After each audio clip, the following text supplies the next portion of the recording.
Are you struggling for consistency in your sim racing? Does your iRating look like a roller coaster? If so, we have good news for you. The way to get more consistent is to first understand what you're doing differently than the professionals. And VRS is the answer. With our competitive subscription, you will have the telemetry, setups, tutorials, and everything else you need to fully analyze your driving. Our data packs and the ability to compare your driving with the best in the world will show you exactly where to adjust your inputs, change your driving line, and shave seconds off of your lap times. And our powerful and precise Direct Force Pro wheelbase and precision pedals are being used by some of the world's best drivers. All these champions agree that VRS hardware is not just the best on the market, it's also priced well below the competition. So if you're looking to upgrade to direct drive and the best pedals in sim racing, VRS is your answer. If you want to get better, get faster,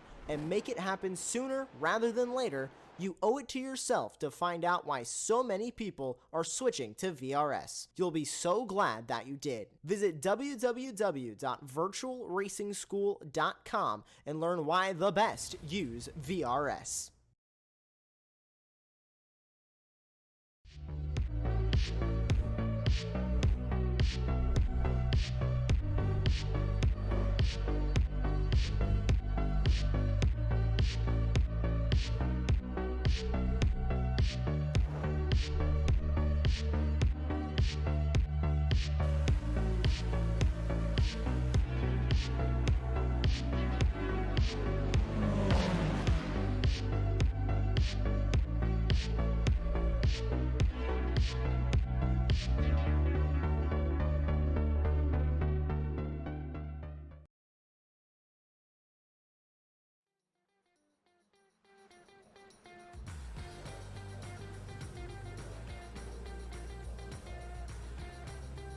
Hello and welcome as the Formula Ford Weekend Warriors by Ray Esports. Raced a short trip from a week ago from Okayama to Tsukuba here on the 2000 circuit, and what a track it is. Such an enigma, renowned within, well, not just iRacing, but many sim racing and even those more simcade based games on the console. It's iconic for its short nature, flowing and synonymous with club sport cars, single-seaters and tin tops alike. I'm Tim Cox, got Samula Kume in the virtual production trailer. Returning once again, it's Owen Carroll. Owen, welcome along. I mean, this track, it has a little bit of a meme status in some ways, but then in other ways, it's actually a really good fun car. Really good fun track with club-style cars. The MX-5, the Formula Ford, the V, even GT4s, that gets a little bit more dicey at times. Yeah, for sure. I mean, yeah, this track is obviously, as you said, very flowy and very short, of course. And as you said, them type of cars seem to suit this track very well. But yeah, I'm very interested to see how the guys here tonight get on with this track, because, you know, the fast flow nature of this track and, you know, some of the cambered corners can be a good treat to watch if they go side by side throughout most of them. So yeah, I think we're in for quite a good treat at Tsukuba tonight. We definitely are. This track hasn't changed at all since its inception, all the way back in 1970. Qualifying just going on right now, and well, as we're used to seeing right at the top, it's Jorg Marni and Jason Green currently sharing honours at the front. However, there's some fierce competition in qualifying. Look at that 210 bracket. Renders, Arabian are over the street. And then likewise, Mayer and Ball all incredibly close. In fact, to get yourself on half a second, that comes off top 10 right now. Incredibly close at times. Still plenty of chance to, well, get extra laps in here, because one of the beauties of such a short lap, their current pole position time being, you know, a 58-second dead. You got, you know, it's short out laps, so you can go again and again and again and again, no matter how many times you, well, in my case, mess up as well. You see a bit of a spin there from almost right on cue. That's Antonio Rice. Somebody doesn't mess up normally, but quite easy through that final corner, isn't it? Turn 9, just to lose the rear end where you're just pushing it and just trying to just carry all that momentum you spoke about earlier, Owen, just all the way through the corner. Yeah, for sure. Of course, that last corner is very sketchy towards the final part of it. Of course, it kind of opens up at the start and kind of closes off towards the end, and you have that curve met with a bit of gravel in the end as well to, you stop you from going out too wide. But yeah, as you said earlier, these guys are having like a lot of laps in so far. 11 laps for Yorkmani so far, as he is on pole position by just about a tenth of a second. So yeah, I feel like we're going to see a lot more laps coming in. And if anything said by last week's qualifying performance from Yorkmani, I think we can see him keep that top position for a fair bit. But yeah, this is very close, and yeah, we've still got a way to go here in qualifying. We have indeed. I mean, what's 7 minutes left here? I mean, that's 7 more laps. Something like Spa, you've got just enough time to get your out lap done and then get round again for 1 lap. That is the beauty of this small circuit here today. Well, it would have been interesting if we run on the 1000 circuit, a circuit that's just not used at all within iRacing, despite being in the sim. So, I mean, its site is Swissy and it can feel a bit small around here on the 2000 circuit. Of course, those given due to their length in meters, obviously 2 kilometers, 2,000 meters for the 2000 circuit. Obviously, logically, 1,000 meters or a kilometer for the 1000 circuit. But wow, Spec 2 guys, not too many of them. The only 3 on track right now, so they're all guaranteed of a podium finish, regardless what happens in class tonight. But it's really Montgomery that's setting the pace. It's moving over there to allow. That's your. No, it's Jason Green ahead of him there. So they come around to close out their lap, and Green not really on an improving one. No, goes. In fact, about 4 tenths slower. However, Eric Rungenbush has set the fastest sector 4 of anyone. I mean, it baffles me. A track of this size has 4 sectors on iRacing. What? Why? That's a very good question. One that we might not know for a long time. It should really have 2, to be honest. But yeah, just say the lap times are coming in thick and fast, and yeah, I mean, not too much improvement. In fact, most people are setting the same time that they set in their fastest lap. So yeah, again, this short nature of the track, it's quite difficult to try and set a big improvement anywhere. But yeah, as you say, it's very close between all of them so far. Even some of the Spec 2 guys and Spec 1 guys getting involved with the Masters guys as well. So yeah, good to see. And yeah, again, it's a long way to go here in qualifying. So maybe we can see someone jump up ahead who could surprise us with their brand new time. Maybe into the 57s, who knows? But yeah, only time will tell. They're on the cusp, aren't they? But then very much so. It's one of those. It's agonising, isn't it? Because it's such a small track. It's so hard to find that time. There's not. I mean, there's 9 corners in inverted commas. I'd say this was classified around this circuit, largely due to the motorbikes that visit here. However, realistically, turn 2 and 3 aren't really anything, and turn 7 likewise. So you've only really got 1, 2, 3, 4, 5 corners on the circuit to try and find that time, find that grip, make that perfect exit, and just try and claw back some of that margin of deficit. And then equally, not really a chance to slipstream, because it's a bit of a weird one. Like you say, we spoke about that final corner quite a bit. Yes, you can slipstream up to it, but equally, you don't want to be tripping up underneath someone's rear gearbox. Rear gearbox. We only have 1 gearbox, but lovely analogy there. And yeah, coming into that final corner, so crucial, not just to close out your lap, but then also to start the next one. So it's so hard to find that additional time, especially in this open qualifying format. Yeah, for sure. I mean, these cars are renowned for its front-end bite, as we see a lot of these guys are struggling, as we see there with Megan trying to just rotate the front end a little bit too much there. But yeah, these cars have so much front bite, that especially with this last corner, the flowing nature of it, and it goes on for so long, it can be really hard to kind of keep that front bite planted and not over-rotate the rear end at all. And yeah, setting up the lap here is difficult as well, because as you said, not only have you got to keep the car under control for that section, you've also got to try and get a decent lap in to start your next one. So yeah, it's very tough here as we see Renders jumping up, it seems, in Speed 2 with a time that is a little bit closer to Yorkmani. Not something that he'd like to see, but he's still P1 nonetheless, just for now. This has gone, what, just over half a tenth slower than Marty. I mean, it's really hard to comprehend just how much of a difference that is. Certainly around a circuit like this, it's just a tiny bit of extra throttle application through one of the corners, and that is all that's separating. Well, effectively, our top 3 is Green's gone slightly quicker as well with a 58.14. So right on board with Yorkmani to start us off a lap here. There's plenty of these, and always find it's a bit tricky turn 1. Different lines you can take through there depending on what you want to achieve, but I always find a bit of late apex seems to work better. I mean, I don't know why I'm telling you. You're far more of a pro driver than myself here. Yeah, for sure. I mean, most of these corners you can try and get away with a late apex. Apart from this corner here, as your one is going through now, you kind of want to tuck into the inside and carry that cam all the way through. It will really help you, benefit from that throttle application as well. Get the throttle down nice and early. And these corners again, nice and flowy section here. This little hairpin, you might want to try and hug the inside of it fairly much so, or try and get late apex as your one is looking for there. Does so very nicely. Runs out on one side to the left hand side.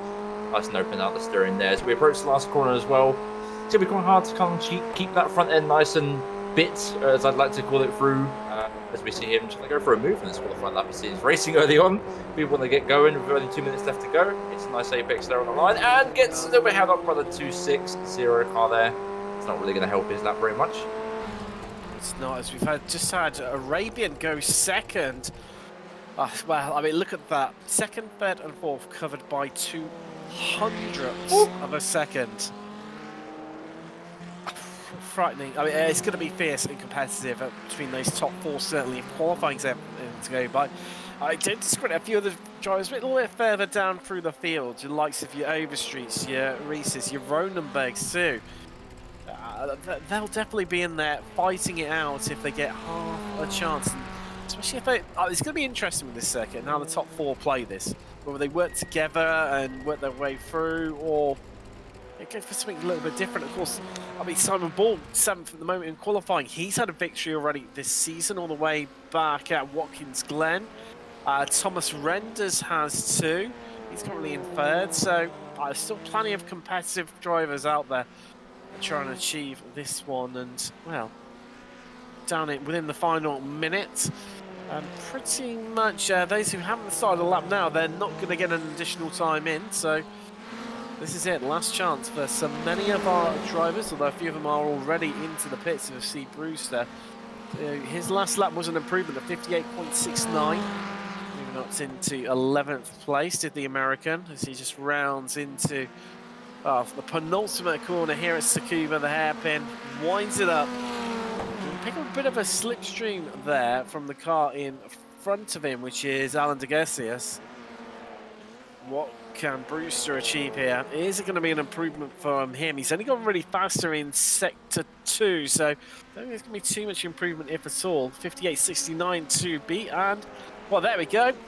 Shaves a 10th off. In fact, just over 58.57, although not good enough to move him ahead of Montgomery and, well, any of the other drivers in front of him. So he'll start 11th, although Ronenberg just displacing Ball there for 7th place. Great lap from him. 58.35 that last time around for one of our many Americans in this series. And checker flag out. That's just done and dusted in qualifying. Yeah, and very close indeed, especially within the top 3 as well. Very, very close, separated by just over 0.05 of a second. So yeah, it should be a very close race, and especially with this draft as well. There's a lot of kind of straights here, especially the back straight, which can allow some overtaking maneuvers into the final corner, which will be pretty exciting to watch. We know how sketchy that last corner has been, as we talked about before, with a lot of people losing the rear end here and there. So yeah, I think we're in for a pretty good race here at Tsukuba, and hopefully some nice side-by-side action for most of these flowing corners. So Terry Race is taking the opportunity there to head out and just get a bit of extra time in the car before we head across into the race. Of course, 40 minutes of racing coming up for you very shortly. It's going to take away the victory. It's going to be interesting. We're going to have 20 cars, although Taj Hansen did attempt qualifying, however, managed to get 2 laps in. Times deleted on both of those, so he will start from the back all the way in 20th. So 10 rows, there we go. As the checker fully up, and just transition across the race now. I'll take you through your grid very shortly. Here we go. Yogmani starts on pole with Ferenc Arabian alongside him. Thomas Renders on the 2nd row with Jason Green. Then it's Overstreet and Mayer who are going to make up a row 3 of the grid. With Ronenberg just displacing Simon Ball. Those two obviously start for the same row, but just swapping around there in the depths of qualifying. 7th and 8th for those, respectively. Then row 5, and to round out your top 10, it's 2nd in Masters and 1st in Spec 2. Antonio Race is next to Chris Montgomery. We've got Jim Brewster and Pedro Carvalho in row 6, row 7 sees Alan de Garcias and Michael Jean alongside one another, and Bradshaw, he's got Jeff Jacobson for company, with row 9 being Tom Laurie and Gary Walbolt. American row there, and Franz Reck and Kaj Hansen, who mentioned, did not set a time during qualifying, so he will start last to both his laps, sadly being deleted due to track excursions and off-track limits there. Wow. Place your bets now, really, Owen, isn't it? Who's going to walk away with this one? Yeah, I mean, it's going to be very difficult to say. As I said before, the track is being, obviously very narrow, very, flowy and very short as well. So I think we can expect to see a lot of people very close, more than most circuits that we've been to this season so far. So, yeah, I reckon it's going to be quite elbows out, I think, to be honest. There's a lot of tracks, or a lot of corners here, sorry, where there's, a lot of cambered corners. So, I think people can try and make that too wide for some of these corners work. And, some late apexes, especially through turn 1, that could be an opportunity to send it down the inside and get a little bit of a switch back if you're able to. And for the last corner as well, maybe send up the inside. And yeah, I think the guys here will pretty much be racing non-stop. Well, hopefully that's the case anyway. Here we go. Porsche 911 safety car going to pull away very shortly as everyone has grid up. There we go. Makes me laugh because that car seems absolutely massive compared to these Formula Ford cars, doesn't it? Yeah. Absolutely dominates them, and well, they get away. Just that short pit entry there. It's only on track for a very short time. Marnie now controls the pace to the exit out the final corner. As we wait, and we are green, and we are racing here from Tsukuba in round 6 of the Formula Ford Weekend Warriors, and it's already tight down into turn 1. People swapping around places. A bit of a free ride there in the background. I did catch as well. They're still having it all. They're still having a bit of a scrap there all the way into the back. But Marnie leads from Arabian Renders. Oak Street has gathered at 1 place so far and trying to make it 2. In fact, actually no. Green, who was the driver, who she was trying to make it past at this early stage. Can't quite get it done. However, they've all had a good shuffle around the back, and it was Hansen, in fact, who made it 3 places. You're going to see some Bradshaw dropping 6 and 5, respectively, in this opening lap. I mean, that's not the start you want to have, because it is a challenge to pass around here. Yeah, indeed. The start you do want to have, though, is one by Jorg Marnie. He's very comfortably in the lead so far. Haven't had too much pressure from behind, even though it's a small gap. Only 3 attempts still separates them and separates most of the guys here so far. So, yeah, very good start by Jorg Marnie so far. And, yeah, it's looking very dicey, as I said before. And let's see if this slip chain comes into effect in turn 1. Goes winding the cars up right now. Down into turn 1. We go hard onto the brakes, and that is the move done there. And Ronenberg, well, not just done once, done twice as Ball and Race slip their way past the... Would we see Eric try and make a move down the camera corner at turn 3, it seems? Yeah, he's trying to keep on the positions that he kind of lost there at the very beginning. He's just all out of shape at the minute, going offline. But he's still trying to hold that position well. He's doing very well so far, is Eric, to try and hold on that position. And yeah, keeps Antonio behind for now as he tries towards the inside. Doesn't get the move done as much as he'd like to. Keeps the position in P8 for now. But yeah, some ball moves up into P7 so far. So yeah, very good start by these guys so far. Keeping position fairly easy so far. But yeah, still a couple of moves here and there as Eric looks towards the inside last corner. It's a little bit of a look to the right-hand side mirror of Simon Ball there as we look down towards turn 1. Let's see if Eric can try and make a little revenge move, it seems. Chance to go towards the outside. Can he make a stick around the outside of turn 1? Try and get the switch back at all. No, it seems like Antonio's going to go side by side again with Eric. Very good moves here so far as he just tucks back in behind. Doesn't go for anything too big, too early on. Again, still 40 minutes left in this race. Well, a 40-minute race overall. So, you've got to really start to pace yourself and look after these tyres towards the end. The flow nature of this track will damage your tyre wear in some way. So, yeah, got to make sure that you're really keeping after them. But yeah, these moves are looking quite dicey early on so far. They definitely are, aren't they? And I mean, it's hard to know where to look at it in some ways. This feels still tightly compacted at these early stages. I mean, it feels like it should be far deeper in to the race at 2 minutes 50 than we actually are. It's the amount of laps we've already completed. And Marnie leading the way by, well, nearly half a second right now. Arabian second, Renders third, Green fourth. There's Overstreet, Mayer, Ball, Ronenberg, who Ronenberg, well, back on the attack once again, looking to reclaim that place. Oh, and as you were saying, talking about And it's tricky, isn't it, when you're so tightly compared to that turn one, because if you try and make it around the outside, the car behind you when you're in a free car battle like this just says, thank you very much, I'll have that gap from you, and slips from the inside, you actually lose a place. Yeah, for sure. It's very tough in these cars as well, as you just said. So, yeah, I think Eric's in a pretty good position at the minute. He's still in a decent gap with the guys, behind him. So, not really got too much to focus on at the minute. I think Antonio's realised that as well. Whenever he tries to make a move, it kind of gets a bit hinged away a little bit here. But yeah, still looking towards the inside, just making sure that Eric knows he's still there, so the threat is still very much alive. But yeah, didn't want to make too many moves too early on, otherwise they're going to lose that pack at the front, which they already have started to do as well. At the top 5 or 6 or so has already started to pull away. It seems like someone's trying to defend the inside. Until he looks towards the inside, trying to get some move done. Is a little bit alongside, rear wheel to front wheel, hits the curb a little bit and loses the front. Oh, luckily saved just then. That could have been a massive crash into the wall there, but yeah, keeps that car under control, but loses positions in the process. Or nearly makes contact as well there with Jim Brewster, who's coming flying through with Chris Montgomery. And race looks like he's going to drop even further behind. Yeah, that's the move done from Brewster. Exactly what he wanted. Those two, of course, battling out now. Brewster and Rice for second in Masters.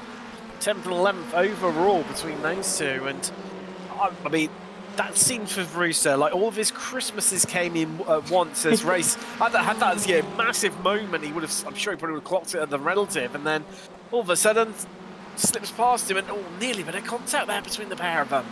Yeah, for sure. They were very much racing here so far at the very early stages of this race. But yeah, Antonio's not going to be too happy with himself so far, as we see Simon and Eric go side by side for the last corner. They make contact a little bit there, rear to front wheel, and there's the spin from Eric. Just gets caught on the rails, and that's his race over with suspension damage and his rear wheel off into the distance. So yeah, shame to see that from Eric and Simon making contact there, but it's going to happen. As we mentioned before, the last one is very sketchy, and you need to stick to that kind of line that you want to make. And yeah, they make contact, and Eric comes off worse.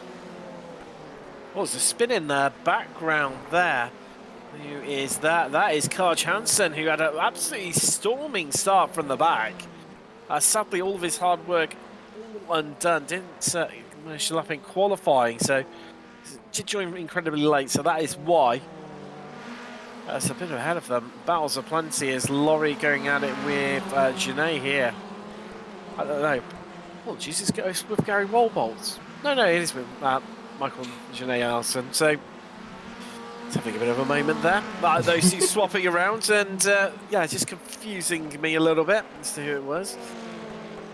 It's just, I would say it's calming down a little bit, but it's a bit of a weird one, this, isn't it? I keep referring to that short track length, but yeah, normally you sort of settle down about 3 or 4 laps in.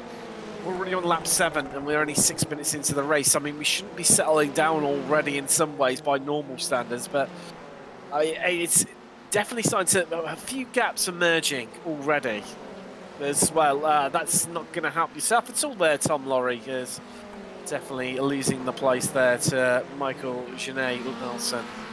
Yeah, for sure. It was a good move there by Tom Laurie to make that move into turn 1, really decisive, but just overcooked it going in the entry and met the grass on the exit as well. So yeah, shame for Laurie there, but yeah, strong move so far into turn 1, but just couldn't make much of it on the exit there so far. It's starting to eke out a little bit at the front, isn't it? Marnie's extending that gap out to 7 tenths. Only a couple of minutes ago it was 7 tenths. Renders, he's 7 tenths behind him. However, Jason Green is in full attack mode right now. The closest of our top 5 between them and the car in front of them. Maybe she's just clean hold at the moment. She's about 7 tenths behind Green. Love for Green to start getting into battling with Renders and fighting with him so that they close up that gap even quicker. But while making a mistake like that will definitely help the situation. Yeah, for sure. But as we saw before, Megan might have a look towards the inside now of Jason Green, but that's a small mistake, as we saw previously with, I think, Eric's battle as well. You make one mistake, someone can come right back up the inside of you and complete the move that you didn't really want to make. So, yeah, this battle is going to get quite interesting towards the mid part of the race, I feel. But, yeah, I think your money is we see a spin there from Jim Brewster. That's not really going to help his chances when fighting Antonio Rees. Yeah, shame from him for that spin there, but gets it underway again. Not in the position that he hoped, down to 14th place, but yeah, he's still on the move, which is good for him. He was second in class, wasn't he, as well? And that's dropped him all the way down to 4th. So, well, I mean, only a few laps ago, all of his Christmas is coming at once when Race had that, well, exactly where they are right now, had that big twitch and massive moment that demoted him down to 3rd in class. Obviously, Brewster up in second. Now it's Brewster's turn to have a moment and drop all the way back down. Brandenburg utilising his one fast repair, and he's back out on track. And, well, somehow, some way, I suppose the beauty of having the incident where he did, a minimal tow, and fast repair, done, dusted, straight back into the race. Yeah, exactly. It's a smart move as well. I mean, this race is going to be one for attrition, I think. There's going to be some instances here and there with the way these battles are hyping up. So, yeah, I think Eric's is still having a good chance to pick off some positions here with a few of these moves. But, yeah, as we see back with Jason Green and Thomas Renders, he tries to go around to try and get a little bit of a launch going into turn one. Let's see if it works for Jason here. But Megan is still right up the rear end of Jason Green so far. Let's towards the inside a little bit, backs out of it ever so slightly. Yeah, right up closest, Megan, to the rear end of Jason Green there. I think this battle will start to shape up a little bit as the draft comes into a little bit more of effect. You spoke about those tyres earlier on, Aaron, and the ability to try and keep them cool and not overheat them too much. That's the trouble with this circuit. There's no real place. I mean, I know you put the back straight, but there's no real place to really try and cool them down without sort of just coming out of the throttle a bit and playing it a bit safer, which you can't really do that around here. I mean, how much do you think those that maybe if you just lose a bit of time, look after your tyres, or do you think you're actually better off just going for it, knowing that the car in front of you is doing exactly the same and dealing with the consequences later? I don't know. I mean, you can for sure try and strategize it in a way where you try and pick off your moves early on and then get into a comfortable position to the point where you can afford to back off ever so slightly and keep them tyres in a good position by taking the entries a little bit slower and not as hard on the brakes, just to keep them brakes and tyres in a good condition. But yeah, trying to make their moves early on, as we've seen, is really crucial to try and put yourself in that better position for the mid part to the end of the stint, and then you can use that tyre weight that you saved up right towards the end, which is what I'd be doing in this scenario. So we are a quarter away through the race. Yogmani leads, and it's Arabian second. Renders third. You can see the screen leading this three-car gaggle of himself, Green and Overstreet. Third, fourth, fifth, respectively. Then it's Mayer. He's 1.8 seconds behind these guys. Ball, second in class in Masters, is Antonio Race. He's eighth, and the leader. Inspector Montgomery, ninth. Running out the top 10 is Pedro Carvalho, who's up 2 places. Then it's Genet, Laurie, Brewster, Walbolt, although Brewster's just got ahead of Walbolt there after he's coming back through the pack after that earlier spin. Renneberg is ahead of him. He is a lap car, and that's going to be a nice little move, isn't it, for Laurie? Up the inside there and gets himself up into 11. That's not 6 places he's gone, the highest position gainer. 15th we've got Alan DeGarcias, and then it's Hansen, Reck, Jacobson, Ronenberg, who's 1 lap down, and Bradshaw, who is retired. We sadly lost Adam Bradshaw all the way back on lap 4.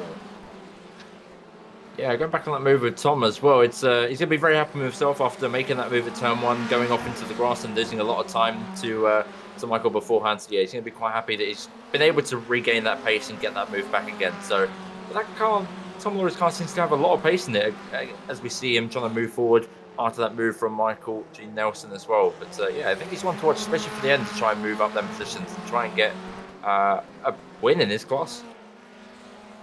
This is Tony Rice having to cling on for dear life by the tips of his fingers on the inside there, where he had the ball right on the outside and still remaining side by side, although Tony Rice is a wily old fox. There you go, he has it covered off, just covering off the apex. So Ball had to slow up, and he's secure that 7th place for the Portuguese driver. Oh wow, that was a lovely little moment, a textbook example of how to get the move done on your competitor into turn 1 and then just kill off any momentum so they can't come back at you. Yeah, indeed. Ooh. As we see Nelson spin on the cambered corner at turn 4, I believe this is as well. It's a shame from here, but he was looking fairly good towards that mid part of the start of the race. As we see a little bit of a replay here of what happened to him. Behind him in the 933 car of Jim Brewster behind. Does he make a move on the inside? No, it seems like he's going to overcut the front end and loses the rear end in doing so. And that's a self-spin from Michael G. Nelson there. He's not going to be too happy with himself for that one for sure. But yeah, he keeps going. Well, Thomas Renders has dropped a place. Green's managed to get past through and could even potentially leave a place here to Wavy Street.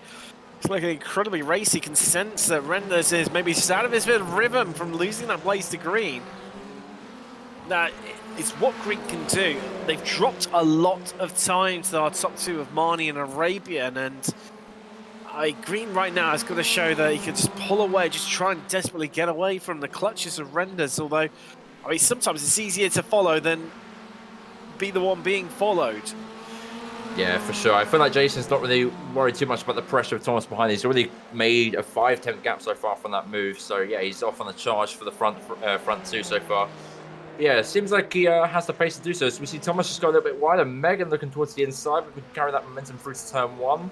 Thomas will have a little bit of overspeed from that last corner. Megan looking towards the inside, launches the car in. Does she get that move stuck? Oh, it's side by side, very close on the exit there. You have the flowing corners through 2 and 3 soon to come, and then the camber turn 4. It seems like Thomas is ahead a little bit for now. We'll get the inside line for this camber corner. We'll really help him out here. Does so, and yeah, Megan goes a little bit wide, giving the move to Thomas Renders there. But yeah, let's see what Jason can do to try and catch up to the top 2 at the front. He's going to have to dig deep, isn't he? I mean, that's some big old margin. 3.5 seconds the gap to Arabian, currently in second, who's himself a second behind Marnie, still leading here at the fast approaching 15-minute mark out of 40 from Tsukuba. We head to next week. Bit of a different track. We're in Atlanta. Won't be short of overtaking opportunities around there. Well, that's for certain. And won't have to worry about the tyre temperatures either quite as much, unless it's a scorching hot track. Maybe it remains to be seen. Of course, late in the season, visiting Ridskogen, Old Park, Lime Rock Park, Brands Hatch, and Road America. Lovely. Not a bad little season.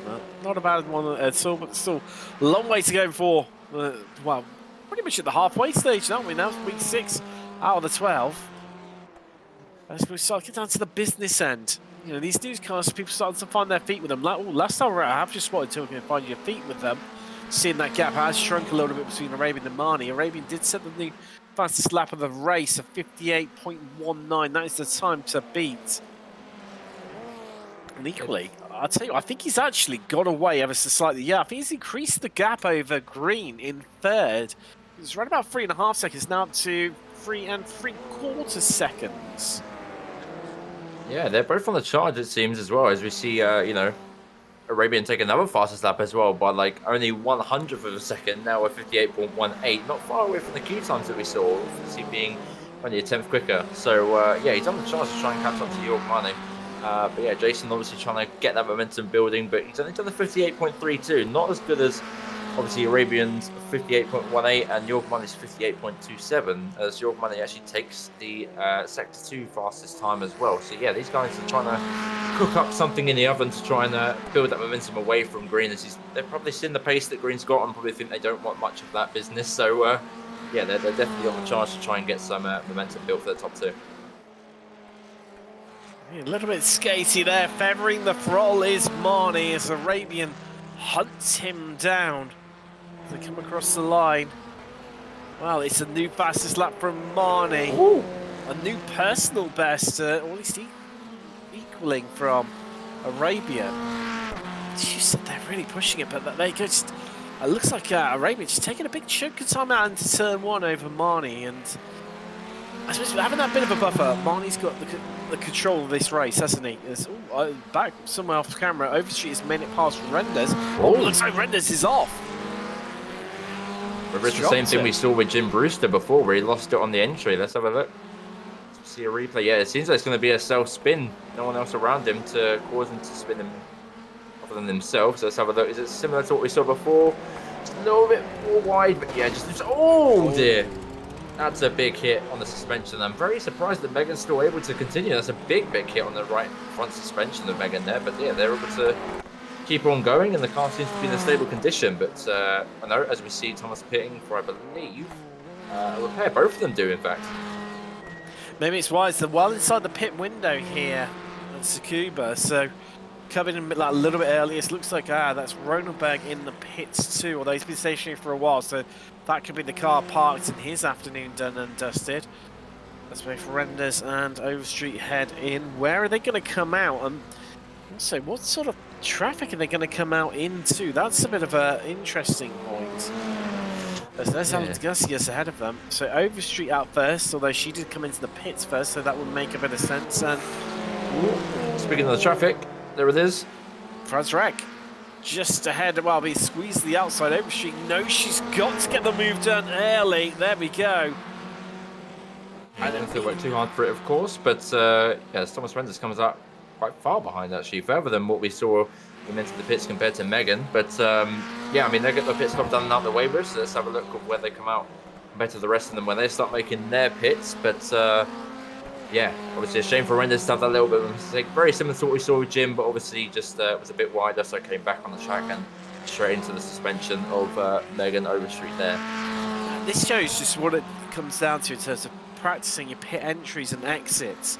So there was only 2 temps different in terms of time stationary between both Overstreet and Renders. However, Overstreet was 1.5 seconds quicker, well, shorter time than what Renders was throughout the whole of the pit lane. So it just goes to show, doesn't it? It's that, yeah, they're practicing those entrances and exits, and that's why they've come out so much further apart than what we were expecting. Yeah, it's very key. Of course, you don't have much range in terms of the fuel that you put into this car with, so it's more about, as you said, getting that entry and exit and pit entry box and exit very nailed. And yeah, it seems like Megan did that over Thomas Renders for sure. Yeah, as we saw there, Tom Lawrie let him pass Jim Brewster. He didn't really fight for it much, or didn't really try and defend it much at all. So maybe he believes that Jim Brewster has the potential and the pace to keep, you know, putting forward and putting Tom along. So it's a smart move if that's the case from Tom Lawrie. So last time around, another new fastest lap. Arabian taking that one as this battle. See how this one pans out.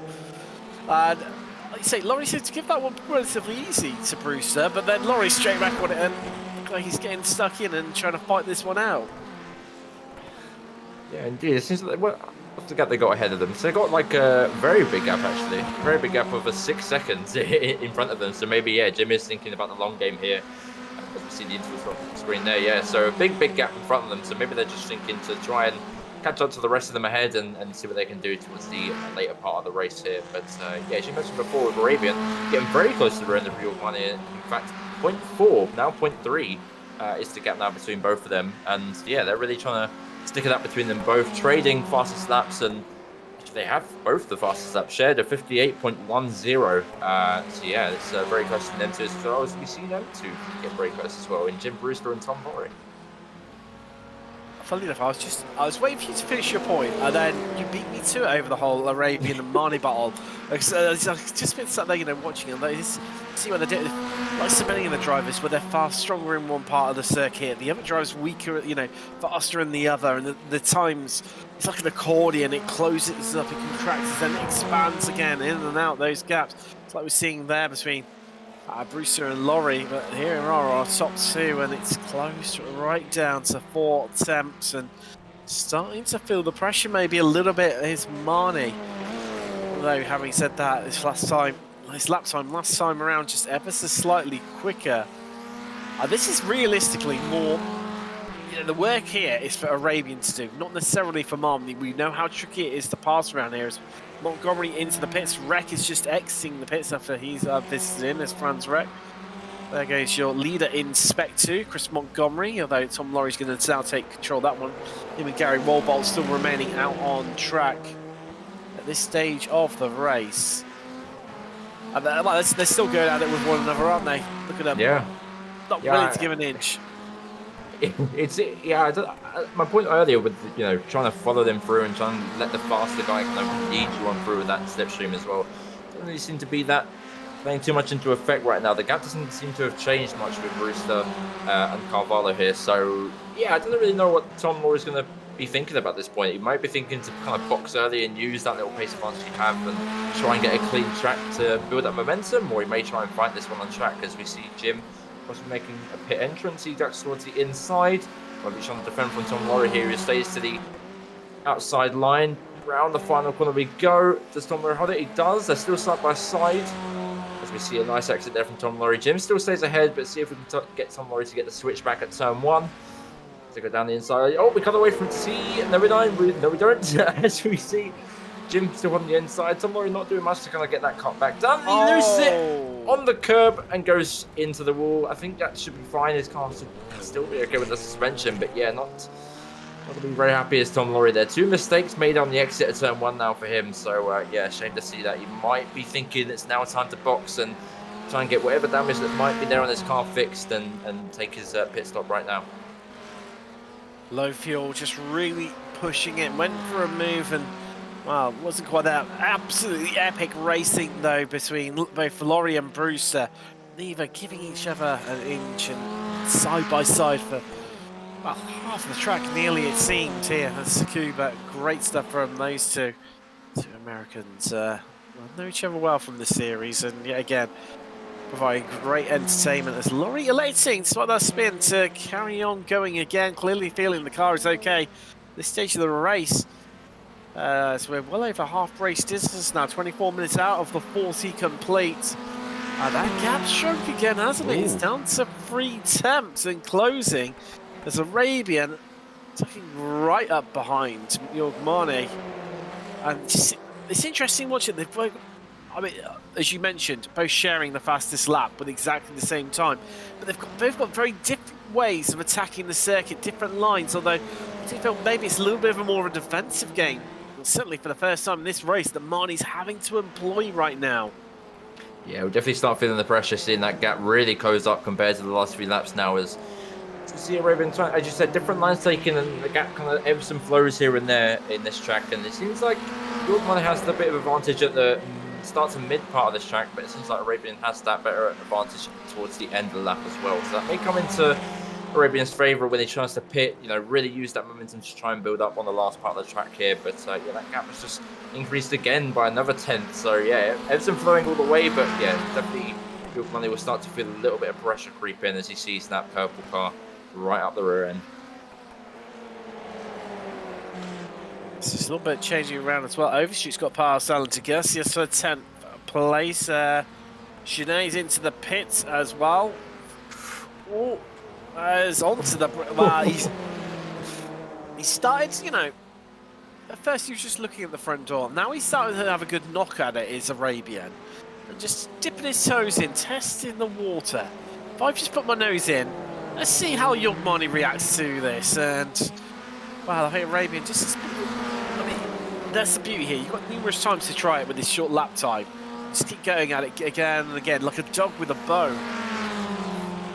Although, I mean, does he try and get him in the pit stops? I don't know. I mean, as you said, Owen, there's so little flexibility in terms of how much fuel you put into the car. It's very strict set amounts with big jumps in between them. So this could come down to an absolute dogfight in the closing laps, I think. Yeah, for sure. And as you mentioned with the fuel, it doesn't seem to be much of a fuel game with these pits. It seems to be more about how confident are you with that pit entry and pit box entry and exits as well. So if Arabian feels like he has the better advantage and he's confident about how quick he can take that entry into pit lane, maybe you can try and get him in the pits. But if he's not that confident, you can try and do it on track. Try and, you know, keep your money behind until the pit stop and see what it plays from there.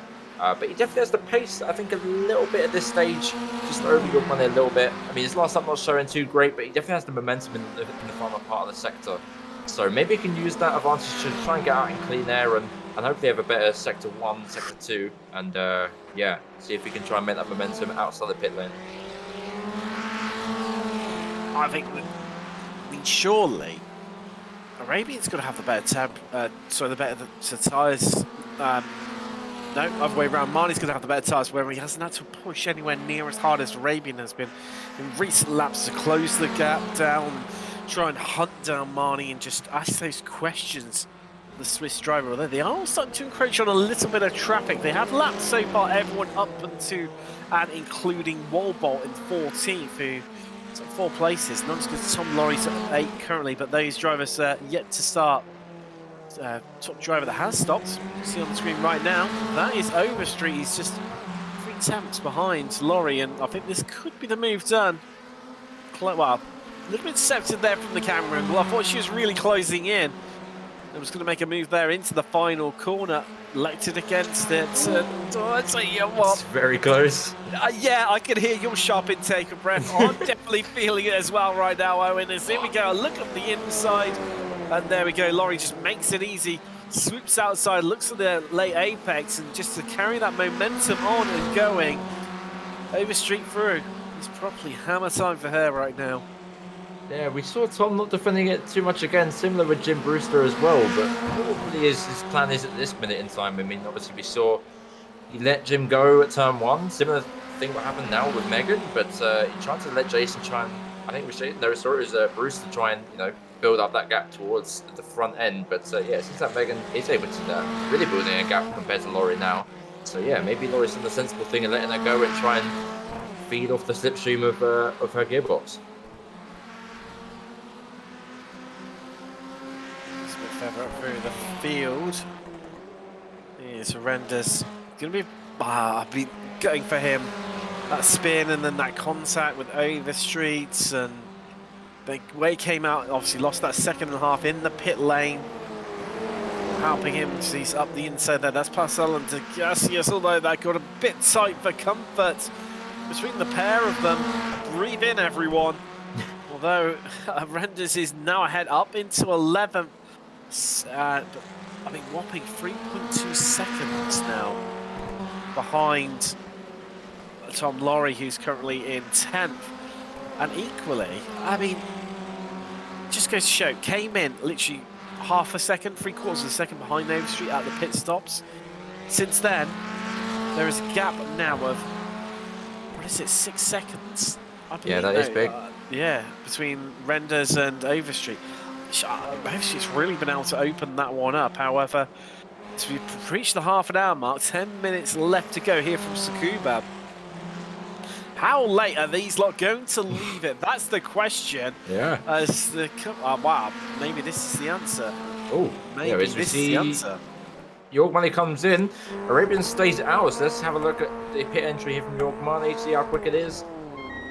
Oh, that seemed very late on the anchors for the pit entry line there, but yeah, again, very I'm not sure about that one personally, Owen. I don't know about you. When you were saying, oh, that's close, I thought, I'm not sure that that's... well, we'll find out very shortly. Interesting, look at that, pointing the car to the left. I clearly can't have a penalty. He's on the rev limiter. He's got it done and dusted. Now, where is he going to come out? That's the question. Carvalho is in from 7th place as the Brazilian. Out comes Marnie, going to come out into 6th. And I tell you what, that's exactly what he wants. Look at it. Nobody is around him, neither in front or behind. However, Arabian's going to have the lighter car, so he's going to be able to go quicker. But he hasn't got to haul all that mass around. Laurie and DeGarcias there into the pits. Is Arabian surely going to be in this time around? Yes, he is. Here we go. So let's see if this entry is anywhere near as York Marley. York Marley is very on the limit. Let's have a look as he comes up to the entry line now. Oh, it's not as quick. It's safer for sure, but it's not as quick as York Marley was. Let's have a look and see how much of a gap that was. Again, the gap was around about 6 tenths to 5 tenths before they came in the box here. So let's have a look at where he comes out compared to York Marley. And yeah, as you say, York Marley had a very clean track ahead of him, so not much to really focus on ahead, more just his lap time and the way the car feels underneath him. So yeah, let's have a look as he comes around the final corner now. It's going to be very tight on the exit. I feel like York Marley's going to take it, but by how much? Never mind. He's not. Arabian coming out. He's not. Wow. Look at that. That is a big old jump from Arabian, who, I mean, let's have a little look at the... So, yeah, Marnie's overfueled the car. He was stationary for 4 seconds longer. And that's what's done it. Has Arabian underfueled? Has he maybe took too less fuel in? That might be the question. Yeah, because we see York Money seems to, you know, have a bit of more confidence with his. Now, I would, looking at everyone else's lap pit stop times, so it's a bit of a gauge. Jason Green, who came in at the same time as Arabian, had a near identical amount of time stopped us. There's Simon Mayer in, someone who I mentioned all race long. The Germans require time to himself, uneventful. Sometimes a bit of a good thing to have. Antonio Race also in 2, so that's everyone stopped, done and dusted. I mean, this is it. In terms of Marnie, she's going to throw absolutely everything at this and pray Arabian cracks under the pressure, although Arabian isn't really the sort to do that. I feel we've been robbed of our grandstand finish.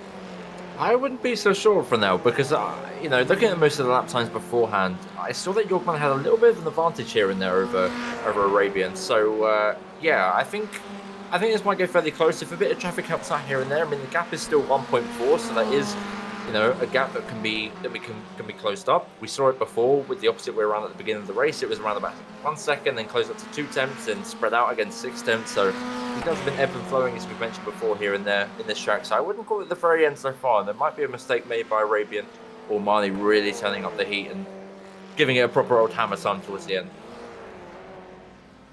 It was tricky for Marnie, wasn't it? In terms of because whatever he did in terms of pit strategy, you knew full well Arabian was going to do the opposite, wasn't he? It's the only way they're going to get the jump on one another. It looks like something's happened to Renders out on track. Well, he's up and running there, although whereabouts is he? So he's just timed on turning a race. So, and also, well, Simon Ball is now hot on his heels. So I think he's lost a little bit of a time somewhere out on track. Let's have a little look at his last lap time. That doesn't seem to be too much different. In fact, actually, yes, it was. He'd lost a whole heap of time. So might be around someone here, overcooking the front end. Maybe it's a little bit too quick. Yeah, there it is. The rear end just kind of flicks around with the too quick on entry. Tries to grab it with the brakes, but then over pushes the front end of the car. So yeah, that will be not very nice for his tyres to really experience there. But yeah, Render's not really having the best of time here. Lost 3 positions in class, 4 positions overall so far. Yeah, this is been not the round to remember for Render so far.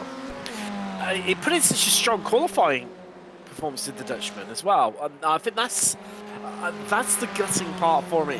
He clearly had that pace within him, and it's just the way the cookie crumbles, though, isn't it? Sometimes, you know, you can start even on the front row, can't you, in your class, and not finish there. Yeah, indeed. It's a tough one for sure. I know.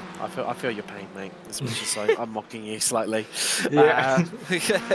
But no, all things considered, I mean, not a bad performance from Renner. 7th overall. It could have gone far worse. You look at what happened to Paul Aaron Ronenberg due to his contact and the amount of time and positions he lost because of it. Of course, lost him all the way back on lap 16. We're currently on lap 36, just about as well.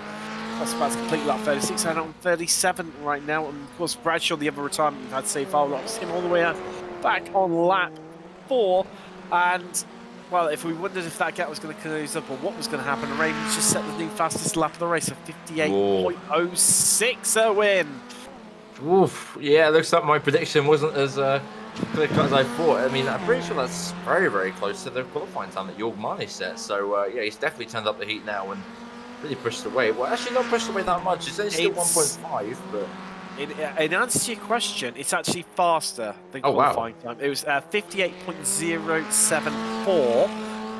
And he's just... Arabian has just managed... Let's get down to the 3-digit level. He has just managed a... oh, no, it's practice. That's why. I was thinking, hold on a minute, that's slower. What's going on here? 58.061. So he's gone 100th...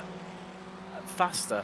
There you go. You see the fastest lap times up on the screen right now for each of our drivers, and I mean that's a big old performance on heavily used tyres as well. Yeah, for sure. As we see last lap though, it seems like Arabian couldn't keep up that same amount of performance he did in the final lap. Yeah, only a 58.3 for Arabian last time round with a 58.12 from Jorg Mane. As I was mentioning earlier, it seems like Jorg Mane has a little bit more consistency here and there. It seems like Arabian might be a little bit faster, but yeah, Jorg Mane is definitely a lot more consistent so far. It almost feels like Marnie's like he's got 99% of the pace that Arabian has, but he can achieve that, say, 98% of the time, whereas Arabian has like 100% of the pace, but it's... Wow, that's a big switch and a big moment there. This might not be quite a bit about, or is he just showboating, a bit of casual drifting through the final corner. We have only got about 2.5 minutes left remaining here for Sukuba, round 6 of the Ray Esports Formula Ford Weekend Warriors. But yeah, Ray, like you say, Arabia's just got that bit of extra pace. But can't quite replicate it lap after lap as what Marnie has got in his tucked up his sleeve as well. Bowser renders. This is close. This is close. How did you get that stopped in time, Simon Ball? Squeaky bum time, as it was known in football terms, but well, that was definitely one of those moments. Just casually starts out there with a little drift out of turn 4. Very nicely done there, Simon Ball. But yeah, that was millimeters, it felt like, and thank goodness the netcode gods were on their side. Otherwise, that would have ended up in a whole bowl of tears. And I get the feeling maybe this rear tyres causing a little bit of grief right now to Ball. Yeah, indeed. As you saw him trying to get the car stopped in time before he hit the rear end of renders, maybe cost him, as you said, the rear end or even the front end tyres. This car relies heavily on them front end grip with them tyres to really turn this car around. So yeah, maybe his front tyres a little bit screaming out for help after that little turn 1 momento with him and Thomas renders there. But yeah, Thomas a little bit more able to breathe a bit more easily now with Ball being only about a second or so behind. But yeah, not enough time left, I think, for Ball to really catch on to the rear end of renders now, unless renders makes a similar kind of error. But yeah, that was very, very close to being a front wheel to rear wheel contact. And so something we haven't really mentioned too much. At 4 places there, as you saw Ball getting past him. Great display from him, and I'm just looking at the clock here. It's so hard to judge around here whether they're on the final lap, but then they're going to take the white flag now. 1 lap left to go here from Tsukuba. Were they saying that? I didn't quite manage to catch whether the white flag was out. They didn't look like Jim was, Barney was waving it furiously like he normally does with the same level of vigour and showmanship, but here we go. What's everyone got? I mean, that gap, Barney is giving it everything. He's close up to just about a second away, but I think it's just not quite enough, although Arabian going to get held up by a back mark here a little bit. Look, it's down to 7 tenths, but I think it's just going to come 1 lap too late, and I think Arabian's going to clinch this one and the run down the back straight. Barring a mistake, well, Samelia, our producer, just said he thinks he's got 1 left to go here. No, the checkered flag is out. No, we are okay. R80 unable to cope with the short lap time, but there you go. Arabian takes it from Marnie. 7 tenths, all it came down to at the end. Between those two, Green rounds out your podium overall, with Mayer's going to pick up the last podium place in class. As Marnie obviously winning Masters. That's Antonio Race picking up 2nd in class there. Brewster's going to pick up 3rd, last podium place in Masters, and Montgomery. Here he comes, 10th overall, and we'll take the Spec 2 victory here from Tsukuba. Great drive from the American. Let's get a bit nervous there. Of course, that's coming through the final corner. Didn't want to throw the curse of the commentator onto him, but there we go. With a weave, he is across the line. Looks like Laurie and Walbot are going to round out the Spec 2 podium. I just want to touch on as well with York Money's last lap was a 58.04. So taking the final lap with a bit of heat there, with only 7 tenths separating them two. So yeah, he was really pushing it from a 1.5 gap all the way down to 7 tenths. So yeah, really good performance there by both York Money and Ferenz Arabian there as well. So really good race by both of them. And yeah, we've seen some good races here so far. Megan Overstreet in P5 as well. Good performance from her after being, kind of sideswiped into the suspension, getting that car fixed and still able to pull off a good position after that. It's very impressive indeed. And yeah, I think we got what we did, got what we came for when coming to Tsukuba. I think we did as well. I think we did. Action-packed, drama, just close wheel-to-wheel racing. Arabian takes his Class 5 results. Arabian taking the victory. Marnie, Victor in Masters. 2nd overall against Green to round out the overall podium, with Mayer picking up the last of the Spec 1 podium positions. Overstreet 5th. Isaiah Rice, he came home 6th, 2nd in class. Then it was Renders, Ball, Carvalho, Montgomery rounding out your top 10, and that win in Spec 2. Brewster 11th, we're going to complete that podium in Masters, and then it's Laurie and Walbot 12th and 13th respectively, 2nd and 3rd, and that podium completes in Spec 2. Michael Genet Nelson 14th, and Alan de Gaussius last car on the lead lap 15th. Carl Jansen 1 lap down, up in incredible 4th places. Good drive from him from the back. Then it's Jacobson. Franz Reck was 2 lap down, and then into retirement. Lotte Roneberg back on lap 16, and Bradshaw back on lap 4. Let's have a chat to some of our drivers. And, well, first off, let's take Friends Arabian into the commentary booth. Hello. What? Well, I mean, we were saying in commentary it was all going to come down to pit strategy, most likely, between yourself and Jorg Marni, and well, that's what it came down to in the end. I mean, were you surprised to see the gap when you came out after the pit stops? Just how far ahead you were ahead of Jorg? Yeah, we were discussing it afterwards, and it seems like I fueled probably just enough for the rest of the stint, and maybe I had saved some fuel while he overfueled by maybe a liter. That's all it took. That's all So, it took. Double the error. I mean, coming on, just talk us through that final lap, though, friends, because I mean, you come into the starting the lap. I mean, the gap was about what 1.2, 1.1 seconds between yourself and Jorg at that stage.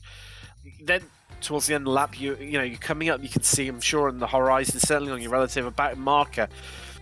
Was it getting a bit nervous for you, just watching on your relative how Jorg was catching, or did you always think you know, I've got this in the bag, I'm okay?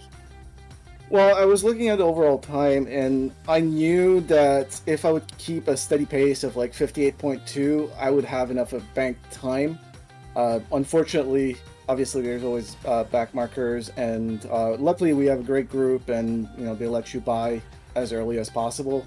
But there's always a little bit of trepidation in terms of trying to go into the corner. So I probably lost like 2 to 3 tenths coming into the second to final corner on the last lap. He says, you know, just casually, I'll just, you know, try and do a 58.2, you know, a steady pace. I wish I could do that. But, well, congratulations, friends. Obviously, next week, very different track, Road Atlanta. How are you feeling about that one? Oh, Road Atlanta is one of my greatest of all times. I'm really quick on the SRF, so I'm pretty sure with this car I'll be fine. Well, I didn't want to put the cursed commentator on to you. I was going to say I remember you know, being really quick around there in the SRF, but didn't want to jinx you at all. But no, good luck for that one. Congratulations on the victory. That's Friends Arabian. You're a victor here today from Tsukuba. Owen, I believe you're standing by with Jorg Marni. Yeah, indeed. Jorg Marni, first of all, obviously congratulations on the pole position, and I'm sure you would have wanted to keep that into a win, but yeah, talk us through your strategy there as well. Was it just a simple overfuel mistake there from the pit stops in the end there for you? Yeah, I think I overfueled a bit, but I'm still struggling with those pit stops. I think I have to practice that a bit more. But it went all great. I'm really, really happy. Florence is a very nice guy, and he is in our chat box, and yeah, it was great racing. I did a little mistake, actually a little mistake. I lost time there. I lost time of lapping one car because I was too overcautious of, you know, my history in the Spec Ford. So I was too cautious and I lost too much. But otherwise, I would have even the chance to get away because I really had a steady pace. I saw that. I didn't watch the times that much. I just felt it. That was always steady. And but it was a great race. It was really a lot of fun. Yeah, for sure. Your pace there, especially towards the end, obviously coming out 1.5 seconds behind Forenz at the end there, all the way down to 7/10 with some really impressive lap times, especially towards the end there. So yeah, very solid pace from you and a solid race around, it seems. Yeah, no, it's like I said, and I mention it every single week. The guys are really, really great. They push you to get better and better, and I finally got the hang of the raid car. We call it raid car because it was called that way at the beginning because of Stevie Ray. And yeah, it's a lot of fun. And yeah, broadcasting, you guys always broadcasting us, that's so fantastic. Thanks a lot again to you guys. It's always a lot of fun to watch the video stream afterwards as well. Yeah, we appreciate that. And again, final question, similar one to what we asked Forenz as well. Road Atlanta next week, how are you looking for that one? I know Road Atlanta in and out. Lovely. I have, I think, I don't know how many laps I did there, countless, I think, for my kind of thing. I'm looking forward. It's not a bad track. My worst section is the first S section. It's always a bit tricky for me. But with this car, it might work out for me. But I'm looking forward for it. It's going to be fun. Lovely stuff. Yeah, again, congratulations on P2 today. And yeah, we look forward to seeing you again at Road Atlanta. Thanks a lot, guys, and have a nice evening. You too, mate. Bye-bye. So Jörg Marty there, and well, that's all we've got time for this week. Stay tuned, because coming up in around about an hour's time, let's see, SRF, the Ford Spec Racers of the Weekend Warriors. I'll be live here on Apex Racing TV. Make sure you tune in for that one. Big grids in that one. Definitely, yeah. Well, expecting well over 45 drivers. Make sure you tune in for that. That's all we've got time for. We'll see you in a week's time from Road Atlanta. I've been Tim Cox with Oak Carroll. That's Samuli Kume, and we will see you then. Good night.